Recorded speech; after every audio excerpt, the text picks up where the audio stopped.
So, which of those types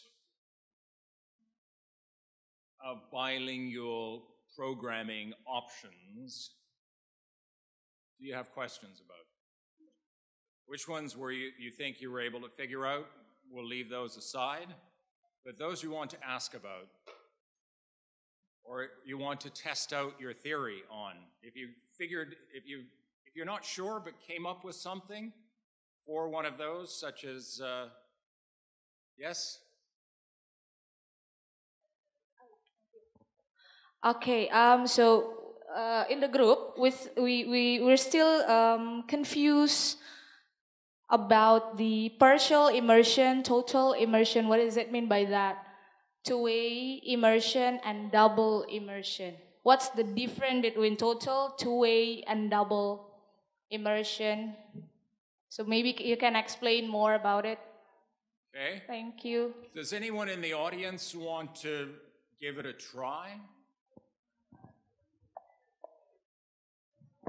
Is there one of those in the audience that you feel comfortable talking about with? Oh, because part of the problem with terms is that they try to capture it, but they don't ever quite perfectly capture it. Is somebody willing to? Oh, Carrie.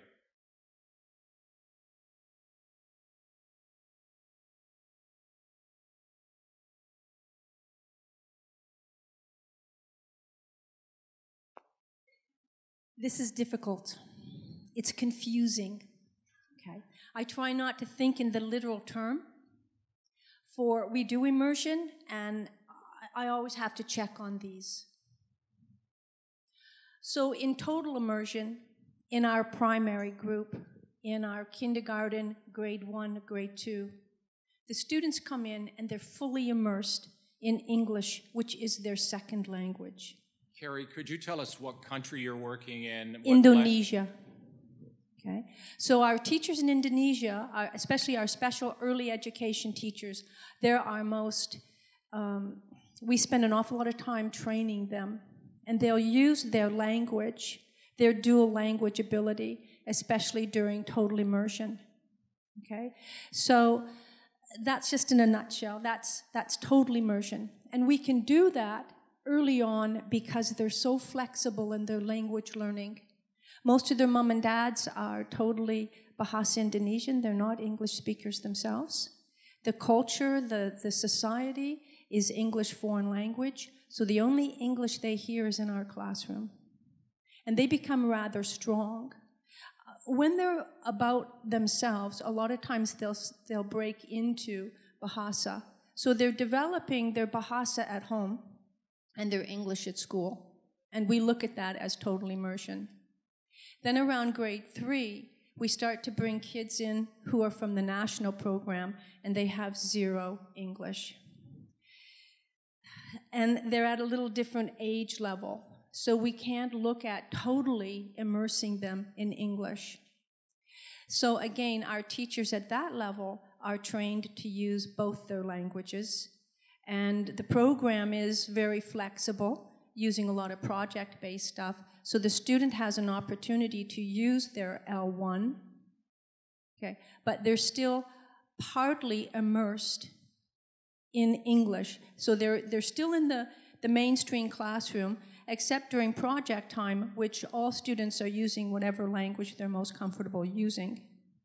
And it takes them probably about 24 months doing some ESOL to come up to where they're pretty good with their English as well. Then in the high school,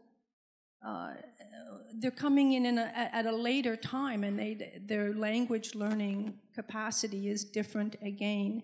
So we have almost a two-way immersion. Our teachers are trained to be able to deliver their content material in, of course, the student's L1. And there's particular aspects of their program then that they're learning in English, verbs, the cognitive language that they need, the technical language. So there's different types of programs. They're all used in one school, but it really depends on where their student is in their language learning. That's the best I can do on that one. Okay, and that was interesting to hear because it's the people interpret these terms very differently. And this is Carrie's interpretation, and this is the way they're using it and seeing it. Now, the way they're looked at in the literature is a little bit different. So that total immersion is only total at the beginning. In total immersion programs in Canada, the United States, Australia, and Europe, South America, a child would come into a kindergarten program or the first year of school and be totally immersed in the second language, and might stay completely immersed in that for a year or two, and in the second year of school begin to do some mother tongue. So let's say a language arts class in their first language. Then in grade 3, a little bit more mother tongue. Grade 4, a little bit more, until let's say grade 6, when it's about 50-50. And then continuing 50-50. So in the literature, that's a total immersion program. But in fact, it's not total, it's only total at the beginning. Now, a partial immersion program would start off by perhaps doing 50-50 from the beginning. 50% through the mother tongue, 50% through the second language. Now, a two-way immersion program, two-way programs are used in several places, but primarily in the United States, where there are large groups of children coming from homes where children are speaking another language. That language could be Spanish. Most of these two-way immersion programs are Spanish-English, but it could also be Korean English, Chinese English, Portuguese English. There are quite a few options. But basically the principle is that 50% of the children are from one language background, 50% of the children are from another language background. Half of the day they spend studying subjects through one language, half of the day through the other. Half of the day, the child from the immigrant background is actually feeling quite powerful because they have the stronger command of the language of instruction.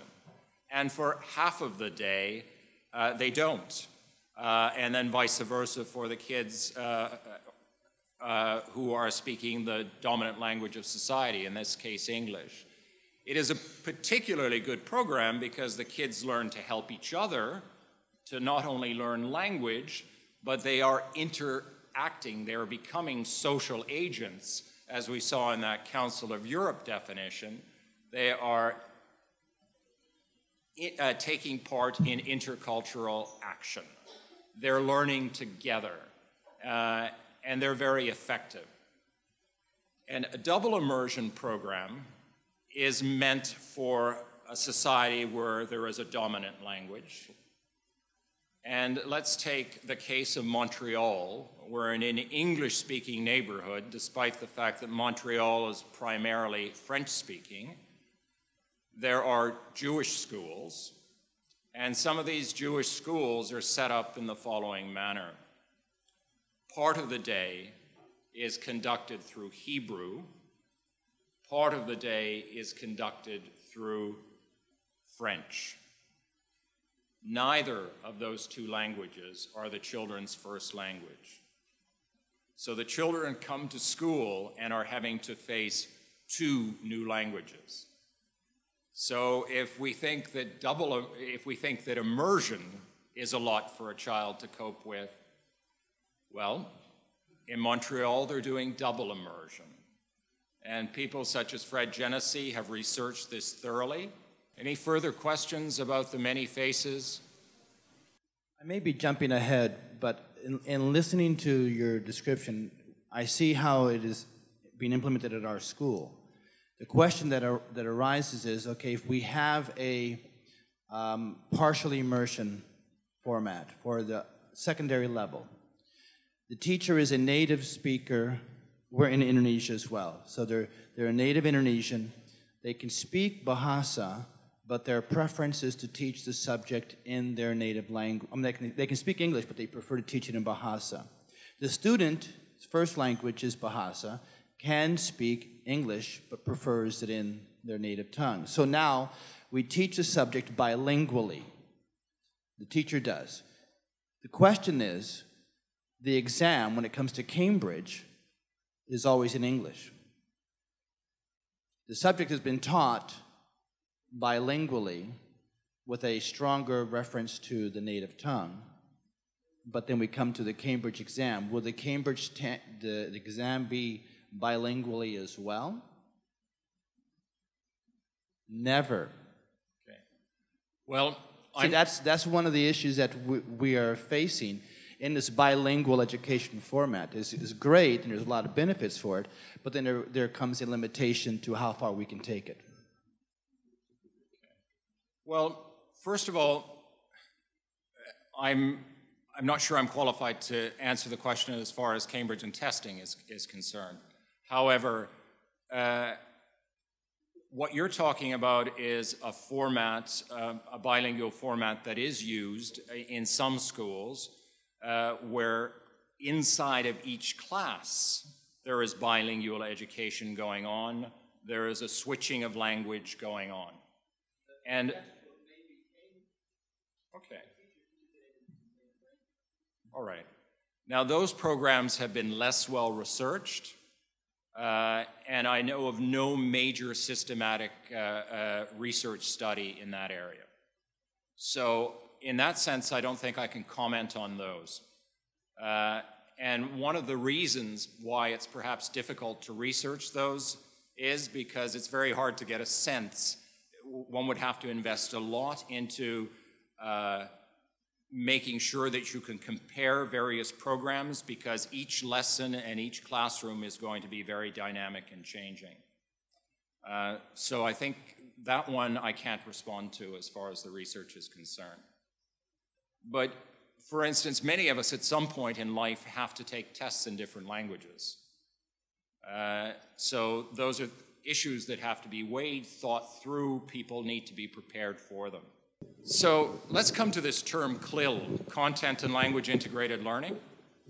It is a dual-focus teaching and learning approach in which the L1 and additional language are used for promoting both content mastery and language acquisition to a predefined level. You need to be able to tell, staff needs to know, students need to know what kind of language level is going to be achieved. And that takes quite some time and investment to figure out. Now, the program goals, whether it's CLIL or for any intensive, in a sense, bilingual program where you're going to be working for years, would be to ensure that the students become proficient in the L1 and the L2. And we know, for instance, that students in Canadian immersion programs achieve a level where they understand with native-like fluency. They can read with native-like fluency, but they cannot write or speak with native-like fluency. They'll make mistakes. They will use anglicisms. They might use language sometimes inappropriately and so forth, but they're perfectly capable of communicating. They're perfectly capable of functioning through the second language. So another one is that they would have an understanding and an appreciation of the two cultures, that they would have a habit of and an interest in intercultural dialogue, because we certainly wouldn't want to be developing bilingual programs where students learn to speak a language, but they only use it to speak to each other or to the teacher. I mean, ultimately, we would like to create opportunities for students to communicate with each other, which nowadays is more and more possible thanks to the technologies that we have. be that as simple as an email project or communication through Skype with a classroom in Sweden and a classroom in Thailand, for example, which I've seen happen. Cognitive, and to make sure that the children have the cognitive and social skills and the habits required for success. So those are some of the goals, and those goals need to be actually declared, shared with parents and discussed, and their targets to be achieved. Can you take out the puzzle you've got? There's a puzzle there called the CLIL Essentials.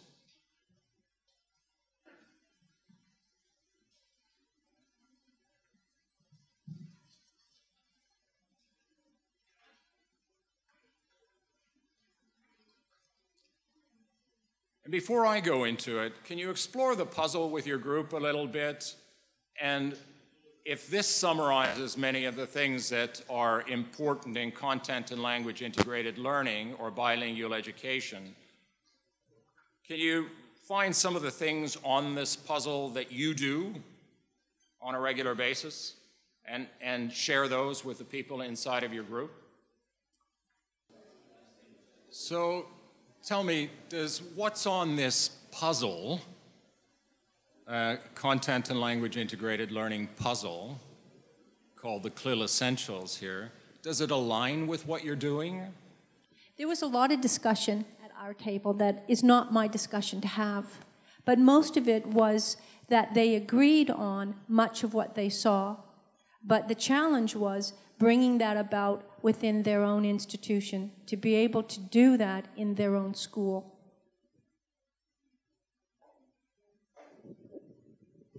Okay, and are those, the challenge is a pedagogical one, a management one, or the fact, or a school culture issue, or would someone else at the table like to make a comment about some of the challenges that you're facing, or?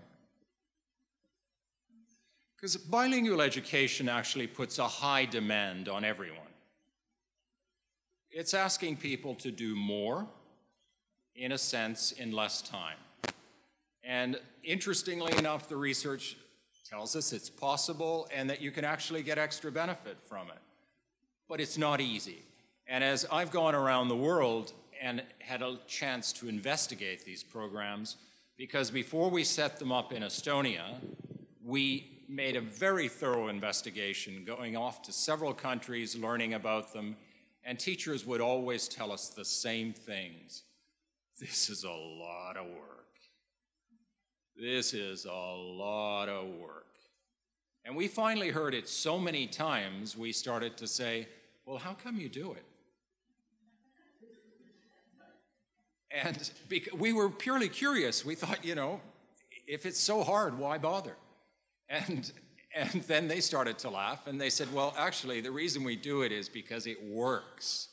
Our students are more engaged, they're learning more, they're getting more language. I'm finding it more interesting. Would you go back to the other way? The answer was no. Now, the question is management. We're going to spend, after the break, we're going to start looking at how schools can manage this. And one of the issues is trying to figure out how to provide staff with the support that's necessary, the time for some joint planning, etc. Because it is perhaps not the fairest thing to simply say, here, you take all of this burden without providing extra resource. It should not be just the teacher's responsibility. But let's get back to this. What about the other tables? Does this align with your thinking? Is this what you're trying to do? My name is Jimmy. I'm from Indonesia. I feel honored to be here. Especially I got a chance to talk to you because now I'm doing my thesis for my master's program about this thing, bilingualism. Well, let me share with you all about what's happening in our country, in my country, Indonesia. A little bit difficult in terms of management and pedagogy as well. Because, for example, in public schools, especially public schools and private schools, we have to follow the government's rules that all Indonesian students have to follow the national exam. Grade 6, grade 9, grade 12. At the same time, people start to open many international schools. I mean, with the international curriculum like Cambridge or IB. And at the end of the day, the students have to cope with 2 exams because national exam is compulsory. But some schools start to change the policy. That, okay, you may take the option. National exam is a must, but then Cambridge is an option. If you want to go to, abroad to study, then you may sit for that. A-levels, IGCSE, whatever, and IB as well. The problem lies on the implementation in the classroom setting. The teachers have to teach whether in Indonesian or in English, like the gentleman raised just now, and then how to cope with the students. They know that this is important to learn the CLIL, the subjects in English, but at the same time, they have to spend time also to prepare for the exam. My concern is how to deal with those issues. I mean, perhaps you have solutions for us or you have ideas how to cope with it. In one hand, we don't ignore the national requirements, but on the other hand, we have to give students with this kind of opportunities to have more exposure on English. And of course, for those who sit in international schools with international curriculum, they have to prepare for the exams as well. Okay. And this year, the government is getting strict that they have, previously they said, okay, you may not follow the national exam, that's fine. But starting 2013, they have to. So no other excuse, you have to, whatever school you have, British international school, Canadian international school, Singapore international schools, you have to follow the national exam. Okay. So that's my issue. Perhaps, I don't know, from the audience I can have like solutions for that. Thank you. One of the concerns always is the examination, and one of the tendencies, unfortunately, when the examination is very high stakes, is to teach to the exam. And there's a feeling often that you have to trot through the material, move through it quickly, make sure you cover it all, but actually students don't learn a great deal that way. And really, that has much more to do with the teacher trying to make herself or himself feel comfortable, in a sense, to make sure that they've at least shown the student what they need to go off and almost learn by themselves. What we do know from the research, and these are people such as Stobart and others, is that the more that you focus on pedagogy and good quality teaching, the better the students will do on the high-stakes exams. Now, let's look at the 4 words simply we have up there. Even 4 things like that for a teacher to juggle: content, language, learning skills, and thinking skills, cognition. That's a lot to do. Now, let me just take an example from learning skills. We know, for instance, that if you take one group of students, Wienman did a study on this and others have looked at this, if you're looking at one group of students who have been scoring high on IQ tests and they have weak learning skills, and you have another group that has been scoring average on IQ tests but have good learning skills, and you give both of those groups an easy problem, then those that have been scoring high on IQ tests will do better. But here's the important piece of news. If you give them a cognitively challenging problem, it is the ones with the learning skills that will do better. So learning skills are a more important determinant of how well students will do in a school in certain circumstances than IQ score. First of all, IQ score is a iffy and dodgy thing on some level anyway, because anyone's capacity to think can be dramatically improved. Because as we said before, or I said before, Deutsch, Dweck, and others have said, the brain is plastic. It can physically change. We can actually improve our capacity to learn and think. It is good pedagogy that drives it. Let me give you one more example. There was Stevens, I think 1983. Old study, but an important one. Looked at a late immersion program in Montreal where 50% of all instruction was through French, which was a second language for the students, and in another school that was comparable in every other way, the similar type of neighborhood, socioeconomically speaking, the same sort of groups, and the other group got 80% of their instruction through French. So one group got 50% of their instruction through French, the other group got 80% of their instruction through French for a period of 2 years.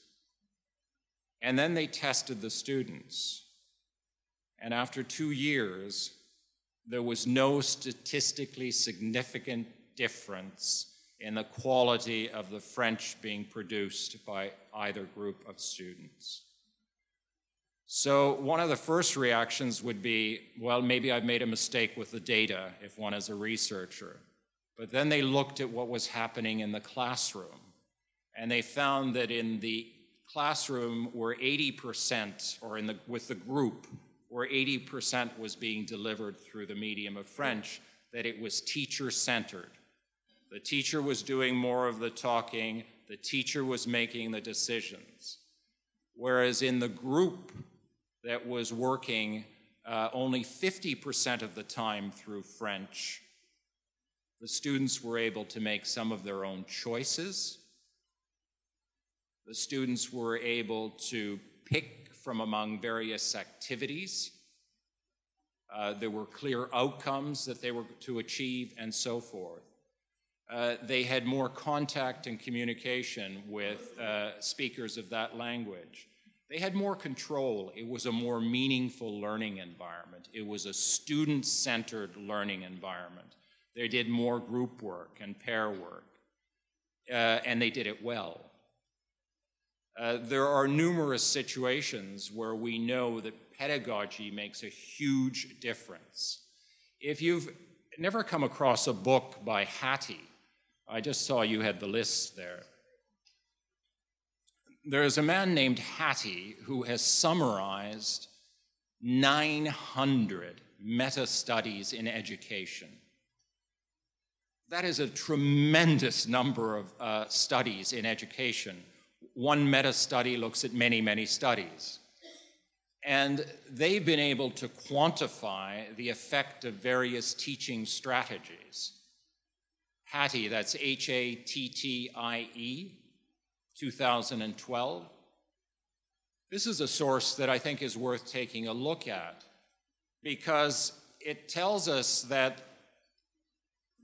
we know from this research, which has been conducted, this is a synthesis, an analysis of research done across the globe over years and years and years, so in various languages, cultures, and the same results are being found, that certain things are more powerful than other things. So learning skills are particularly important. Giving students a greater degree of autonomy, letting them make decisions. Having students, for instance, suggest, let's say, have them write a composition. Why simply have them write the composition, hand it in, and get it marked? Why not first agree with them on the criteria? Then hand in a draft to you, not just with the draft, but with the mark that they would give themselves for the draft, and with a quarter page or a half page explanation of why they deserve that mark. Make them lobby for it. Then provide them feedback on that. Students are far more likely to uptake, to accept feedback in the middle of a process than they are after they get their mark. after you get a mark, once you see the mark, everything else flies out of your head. You remember the mark. A lot of the feedback doesn't stick. Whereas we know from research, again, that when that feedback is given during the process, students are more likely to incorporate it. So there are many things about good pedagogy that I think we need to know about.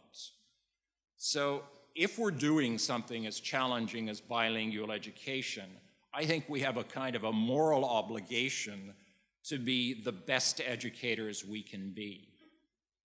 And to take a look at what some of this research is saying. So some of these things, and these are some of the things that are actually coming out on this sheet, which is CLIL Essentials. Dialogic teaching. Let me take this example. How many of you operate with the term dialogic teaching? 1, 2? Okay. Perhaps this is also a term that is worth investigating and applying in a bilingual education context in particular. So it's dialogic teaching. And I think if you Google it, you're going to find information on it. You'll find various books that have been written on it that you'll find useful.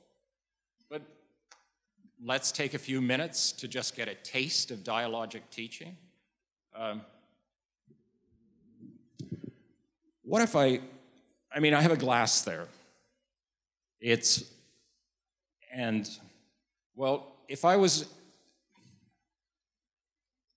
you were the class and I was the teacher, I would first just say, what do you think is some of the language we're going to need to be doing whatever we're going to be doing? Just looking at what's on the table there.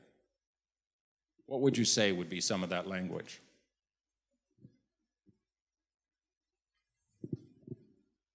What might we need as far as language is concerned? Let's just brainstorm it. Brainstorm in your group. Come up with just some language that might be needed. You don't even know what we're going to do with it. Try and guess. What's some of the language you might need? All right, let's hear what some of that might be. So what's some of that language?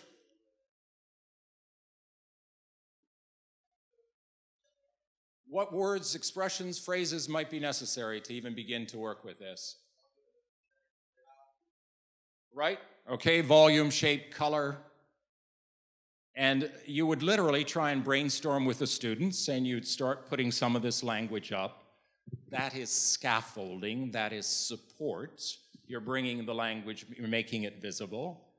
What other language might you need? Question words? Well, so start giving me some of the phrases. What are the uses? Okay, so what are some of the uses of these things? How are we going to use these? How do you think we're going to use them? Well, wait and you'll see in a moment. Any other language?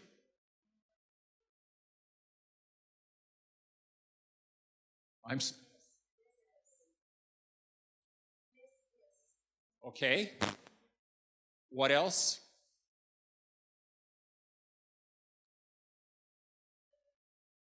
You might need phrases. You might start looking at it. One of the options is, and what we are actually going to do, is we're going to start placing the paper clips in the glass. And students might come up with language such as water overflowing, etc. So you get much of this language up on the board.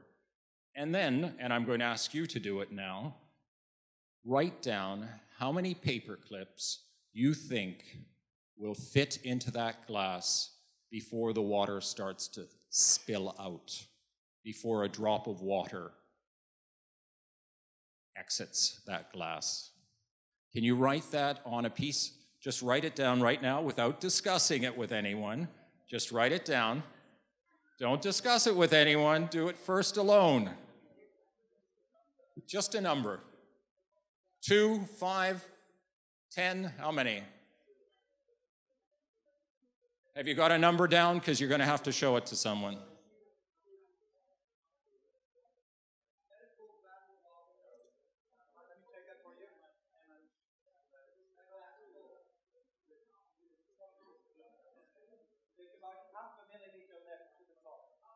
Okay, so that's an important question.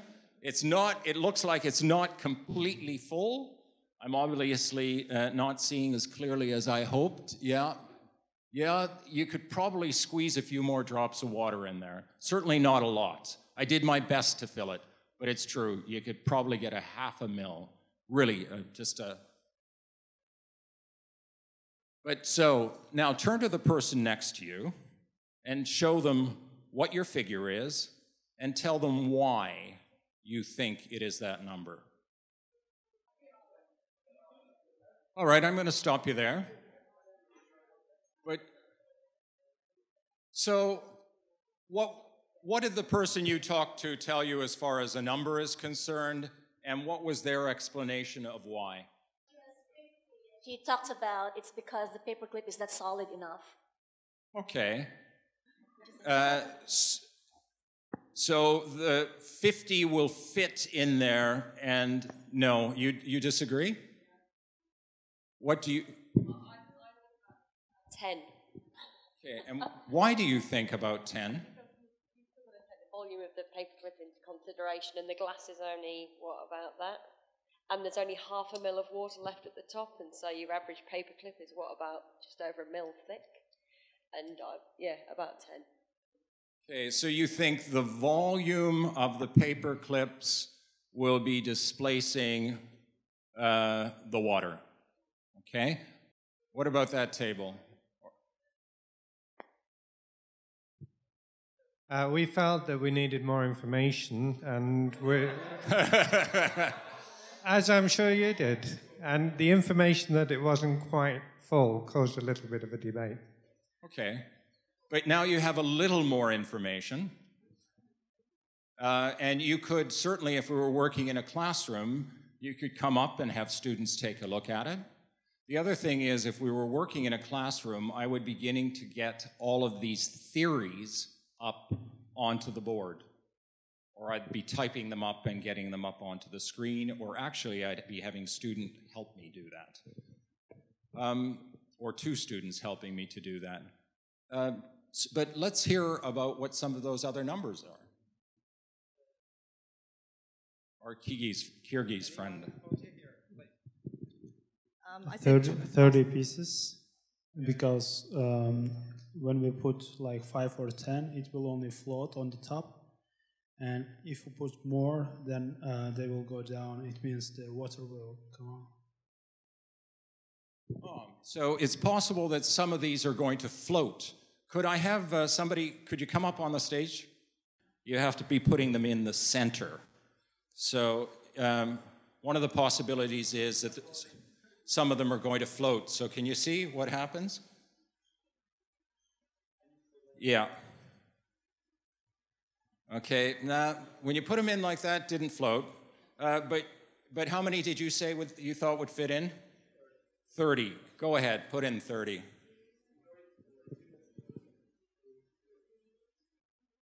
20, 21, 22, 23, 24.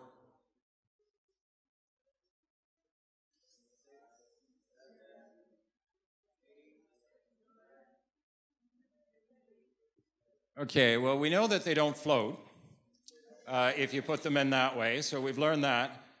Could we have everyone write a new number down, a new estimate, without discussing it with anyone else? What numbers did you come up with around your table, and what was the explanation of why? We have several explanations going. We've been talking about volume, okay? We've talked about the mass. All right, my number is 500. All right, and can you give me an explain why? Well, first of all, I'm a physicist. Uh-huh. So I give a physics explanation for it. The paperclip is very small in terms of volumes and mass. And in fact, the water level may be higher than the rim of the cup before it spill out. So if you keep rubbing it in, then the water level keeps rising up.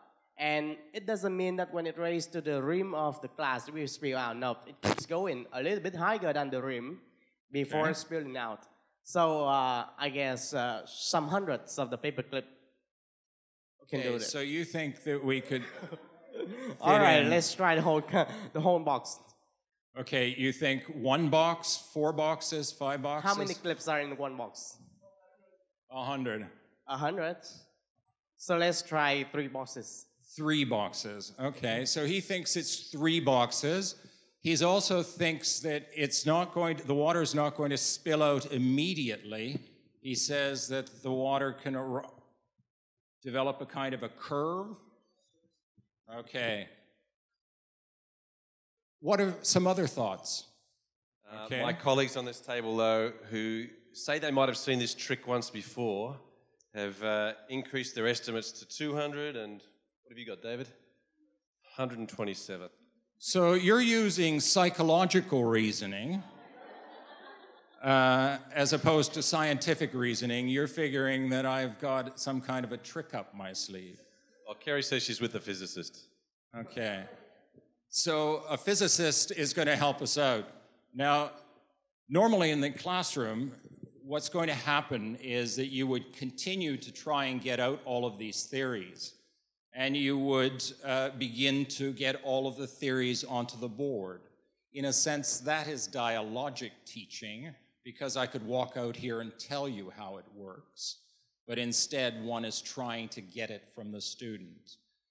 And despite the fact that it takes time, it is apparently a far more effective way of teaching than telling the student the way it is. Having them discover it, having them explore their own understandings, having them sort out their thought processes. That is what dialogic teaching is about. Now, in fact, here we had 100, so